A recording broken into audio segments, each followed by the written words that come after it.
So I just got home from checking out Five Nights at Freddy's 2, which is coming a few years after the release of the first Five Nights at Freddy's movie, of course, based on the very popular video game franchise, which has had a lot of love in recent years and got a Halloween Horror Nights house this year that was one of the most popular with one of the longest wait times in Halloween Horror Nights history. So without a doubt, Five Nights at Freddy's is definitely on the top of a lot of people's minds, and I know a lot of super fans are incredibly excited for this film.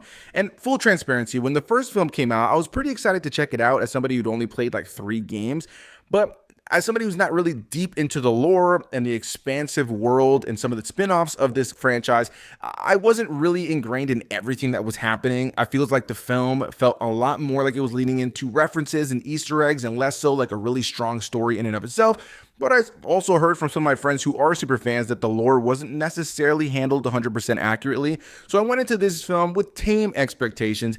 And I'm happy to walk out saying that I enjoyed it at times more than the first Five Nights at Freddy's film, but I also want to be honest in saying that I do think in a lot of ways it has a lot of the same issues.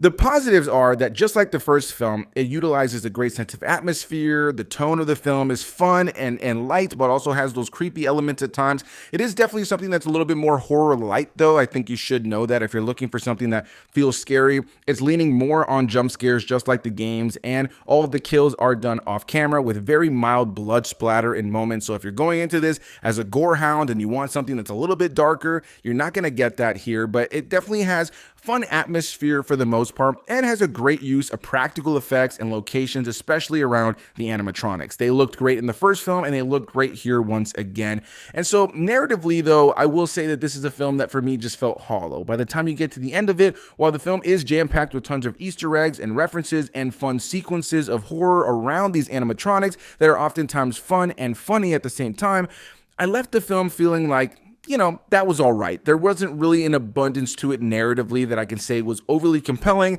I don't really feel like our characters go on a journey in the film, nor do I feel like it's the kind of film that really, has like a beginning, middle, and end. It's a film that very much feels like right as it's ramping up, it ends with a cliffhanger, which I'm okay with. I'm all for kind of setting up for a sequel, but it doesn't always feel like there is much of a setup and payoff within this film in and of itself, which left me leaving the film feeling a little bit kind of meh on it. Overall, I liked the way the film looked. I had fun with certain sequences. I really enjoyed the way the film ended, but I'd be lying to you if I thought the film was really well written. I'm pretty middle of the road on it, and I have more that I want to say on the film. I have a YouTube review over on YouTube, as I just mentioned, that you guys can check out, and where I talk a little bit more in depth. But the question is, are you planning on checking out Five Nights at Freddy's 2?